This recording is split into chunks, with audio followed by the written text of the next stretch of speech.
Molecular marker for introgression. A fragment of DNA जो genome के भीतर एक सर्टेन लोकेशन से जुड़ा होता है। अननोन डीएनए के पुल में डीएनए के एक पर्टिकुलर सीक्वेंस की पहचान करने के लिए मॉलिक्यूलर बायोलॉजी और बायोटेक्नोलॉजी में मॉलिक्यूलर मार्कर का यूज़ किया जाता है। इंट्रोग्रेशन जेनेटिक में एक स्पीसीज से दूसरे स्पीसीज के जीन पूल में जेनेटिक मटेरियल का ट्रांसफ़र अपनी पेरेंट स्पीसीज में से एक के साथ एक इंटरस्पेसिफिक हाइब्रिड के बार बार बैक क्रॉसिंग द्वारा होता है। इंट्रोग्रेशन प्रोसेस जीन फ्लो के अधिकांश रूपों में इस मायने में अलग है कि यह एक ही स्पीसीज की टू पॉपुलेशन के बजाय डिफरेंट स्पीसीज की टू पॉपुलेशन के बीच होती है। तो इंट्रोग्रेशन में मॉलिक्यूलर मार्कर का क्या रोल है और कौन कौन से मॉलिक्यूलर मार्कर हैं? मॉलिक्यूलर मार्कर का मॉलिक्यूलर बायोलॉजी या बायोटेक्नोलॉजी में क्या इस्तेमाल होता है, and that we will going to discuss in our next minute.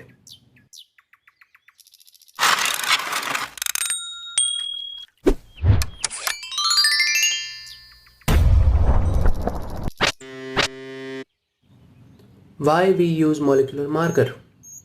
Molecular marker effective होते हैं क्योंकि वे एक क्रोमोसोम के भीतर पर्टिकुलर लोकेशन के बीच जेनेटिक लिंकेज की पहचान करते हैं और वेरिफिकेशन के लिए रिपीट करने में कैपेबल होते हैं। मॉलिक्यूलर मार्कर मैपिंग पॉपुलेशन के भीतर स्मॉल चेंजेस की पहचान कर सकते हैं, जिससे मैपिंग स्पीसीज के बीच अंतर बताया जा सकता है, जिससे ट्रायड एंड आइडेंटिटी को अलग किया जा सकता है।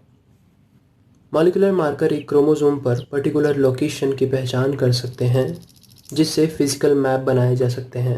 एंड लास्टली मॉलिक्यूलर मार्कर यह पहचान सकते हैं कि किसी ऑर्गेनिज्म में किसी विशेष गुण ट्रायड के लिए कितने अलील्स हैं। Types of molecular marker. The three most common type of molecular marker used are RFLP, RAPD and isozyme. Molecular marker के आने तक कई प्लांट स्पीसीज के लिंकेज मैप के साइज का पता लगाना कॉम्प्लिकेटेड टास्क होता था। लिंकेज मैप डेवलप करने में पहली कठिनाई जेनेटिक एनालिसिस के लिए यूज़ किए जाने वाले एक स्टॉक में कई मार्कर का शामिल नहीं कर पाना था।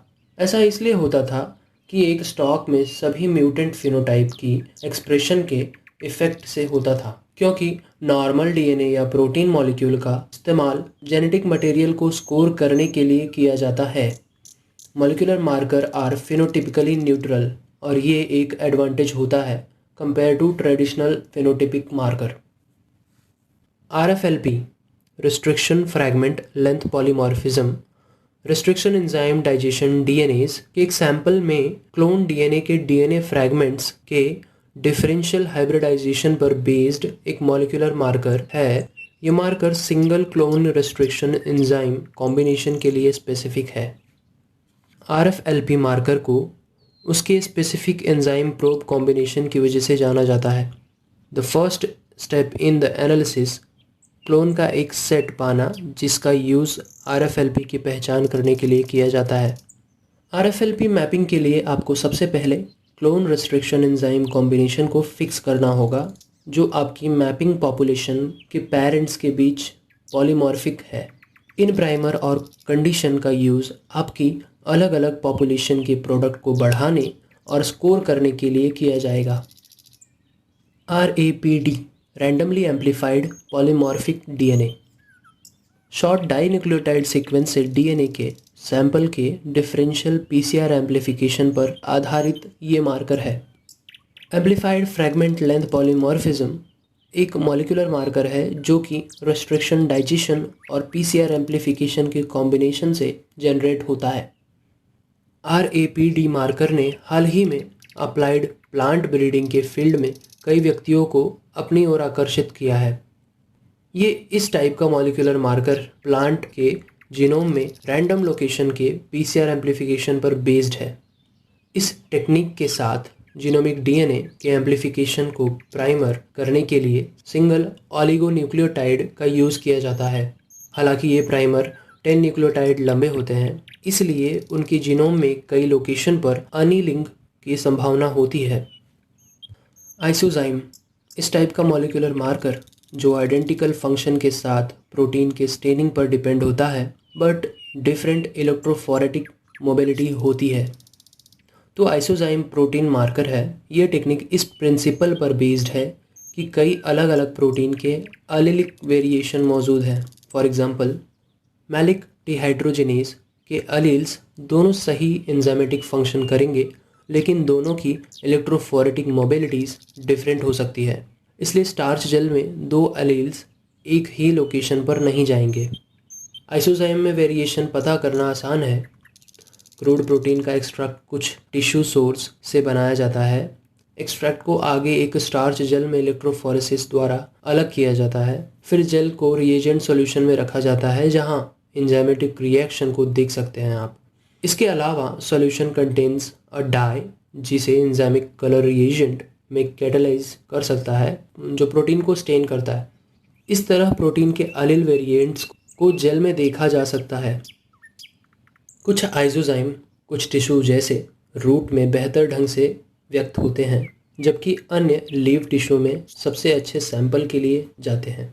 इसलिए सभी अवेलेबल आइसोजाइम को स्कोर करने के लिए डिफरेंट पॉपुलेशन के कई सैंपल की ज़रूरत है, क्योंकि इनमें से कोई भी ड्रॉबैक RFLP या RAPD लोकाई को अफेक्ट नहीं करती है।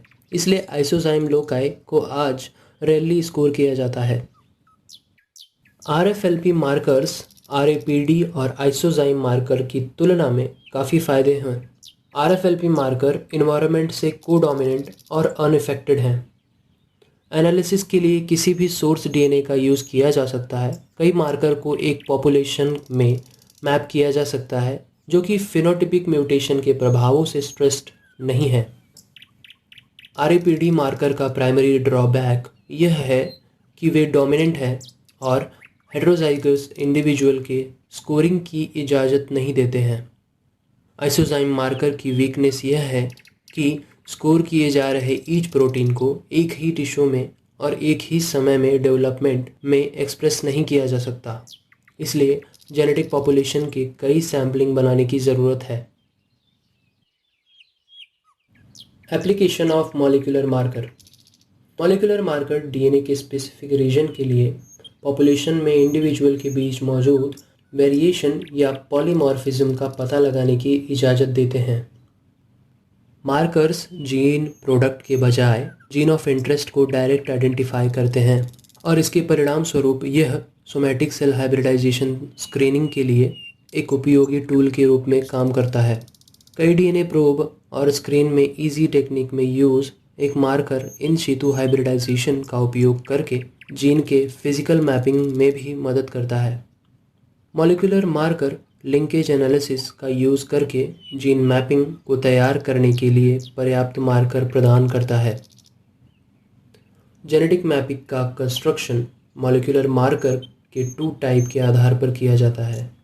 टाइप 1 मार्कर जो इवोल्यूशनरी कंजर्व्ड कोडिंग सीक्वेंस करते हैं, कंपैरेटिव मैपिंग स्ट्रेटजी में यूज़फुल होते हैं, जहां पॉलीमॉर्फिज्म होना ज़रूरी नहीं है। हालांकि ये ज़्यादातर सिंगल लोकस और डाई एलिलिक हैं और इस प्रकार लिंकेज एनालिसिस के लिए यूज़फुल नहीं है।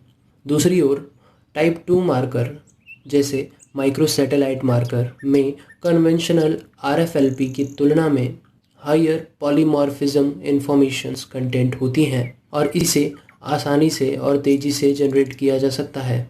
इसलिए टाइप 2 मार्कर के आधार पर जीन मैपिंग तैयार करने के लिए बड़े प्रयास किए जा रहे हैं।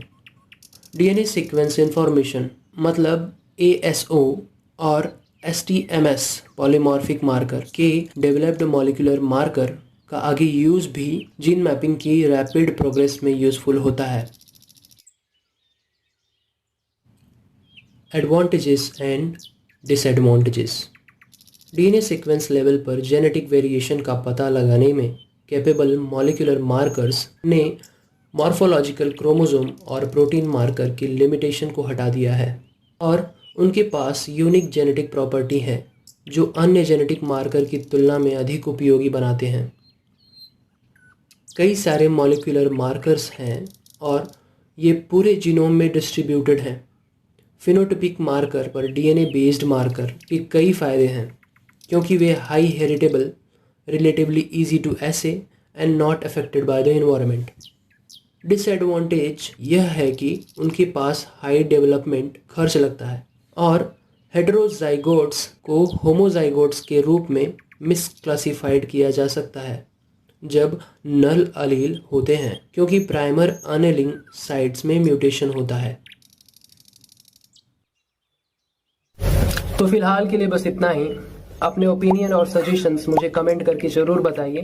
ये वीडियो आपको पसंद आया हो तो लाइक कीजिए। ऐसे ही साइंस रिलेटेड टॉपिक को इजीली समझने के लिए चैनल को सब्सक्राइब करके लेटेस्ट अपडेट के लिए बेल आइकन को ज़रूर दबाएं।